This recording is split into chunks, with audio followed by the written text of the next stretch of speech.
మునుగోడులో ఇప్పుడు తక్షణం మనం చేయాల్సినటువంటి కార్యక్రమం సతీష్ భాయ్ గ్రామస్థాయి లిస్ట్ తయారై ఉంది. మీ అందరికీ ఏ గ్రామానికి సంబంధించిన ఓటర్ లిస్ట్ ఆ గ్రామానికి తీసుకుపోండి.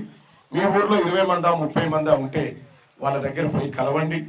ఇట్లా తీన్మార్ మల్లన్న అభ్యర్థిగా నిలబడ్డాడు, మొదటి ప్రాధాన్యత ఓటే అని చెప్పి ఇవాళ ఒక్క రోజులోనే మొత్తం నియోజకవర్గం అంతా జల్లెడ బట్ట వదిలిపెట్టండి.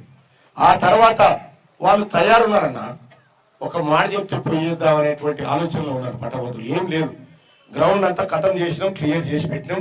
మీరు జస్ట్ పలకరిస్తూ పడుతుంది అంతే, జస్ట్ పలకరిస్తూ పడుతుంది. మిగతా వ్యవహారాలు ఎట్లా పలకరించాలి, ఏ కథ, పాంప్లెట్ ఎట్లా ఇవ్వాలి, ఓటర్ నమోదు ఎట్లా అనేది మొత్తం సతీష్ అన్న మీకు వివరిస్తారు. ఎక్కడికక్కడ మన దగ్గర ఉన్నటువంటి నాయకత్వం కూడా మీకు ఎప్పటికప్పుడు అలర్ట్ చేస్తూ ఉంటుంది. కాబట్టి ఇది అత్యంత కీలకమైనటువంటి సమయం.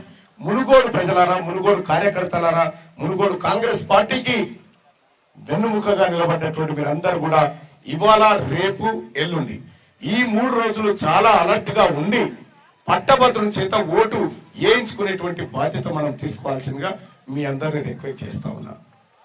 కేటీ రామారావు అది నోరా పెండతటరా అర్థం కాదు మనకి. ఇప్పుడు తెల్లారి లేస్తే అప్పుడు పట్టభద్రులు ఎమ్మెల్సీ ఎన్నికలప్పుడేమో సెంటిమెంట్ రెచ్చగొట్టి వచ్చాడు, మొన్నటిసారేమో పైసలు పెట్టి బోగసోట్ల ద్వారా వచ్చిండు. ఇప్పుడేమంటుండు, ఇప్పుడు కూడా పైసలు పెడతాం, ఈ పట్టభద్రులందరినీ కొంటామని అంటుండు. ఉస్మానియా యూనివర్సిటీలో, కార్తీ యూనివర్సిటీలో, జేఎన్టీలో చదివినటువంటి బిడ్డల్ని పల్లి బఠానీగాలని తిట్టుకుంటా ఈ పల్లి బఠానీగాల ఓట్ల కోసం వస్తా ఉన్నాడు. ఇవాళ సోదరులారా, నేను ఒక మాట చెప్తా ఉన్నా, గుర్తుపెట్టుకోండి. తీన్మార్ మల్లన్న మీద 56 కేసులు పెట్టిండు కేసీఆర్, 100 రోజులు జైల్లో పెట్టిండు. ఏ ఒక్క రోజు కూడా వెన్ను వంచకుండా, తల వంచకుండా ఈ రాష్ట్రంలో కాంగ్రెస్ పార్టీ అధికారం రావడం కోసం తీన్మార్ మల్లన్న చేసిన పోరాటం మీ అందరికి తెలిసిందే సోదరులారా. కాబట్టి అన్న, మన పార్టీ అధికారంలోకి వచ్చింది. మన అన్న పెద్దలు వెంకటరెడ్డి గారు ఇవాళ మంత్రివర్యులయ్యారు. రేపో మాపో రాజగోపాల్ రెడ్డి అన్న కూడా ఆ స్థానానికి వెళ్ళబోతా ఉన్నాడు, వెళ్తాడు కూడా.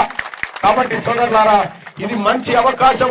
ఈ అవకాశాన్ని సద్వినియోగం చేసుకొని ఇవాళ మేధావులంతా, పట్టభద్రులంతా కాంగ్రెస్ పార్టీ వెంట ఉన్నారు. కోమటిరెడ్డి రాజగోపాల్ రెడ్డి అన్న వెంట ఉన్నారు, కోమటిరెడ్డి వెంకటరెడ్డి అన్న వెంట ఉన్నాడని చెప్పి మనమంతా నిరూపించాల్సినటువంటి సమయం ఆసన్నమైంది. దయచేసి ఈ తక్కువ సమయంలో మీరు విస్తృతంగా ప్రజల్లోకి వెళ్లి ఓటు అభ్యర్థించాల్సిందిగా కోరుతా ఉన్నా. ఇక తీన్మార్ మల్లన్న మీద 56 కేసులు పెడితే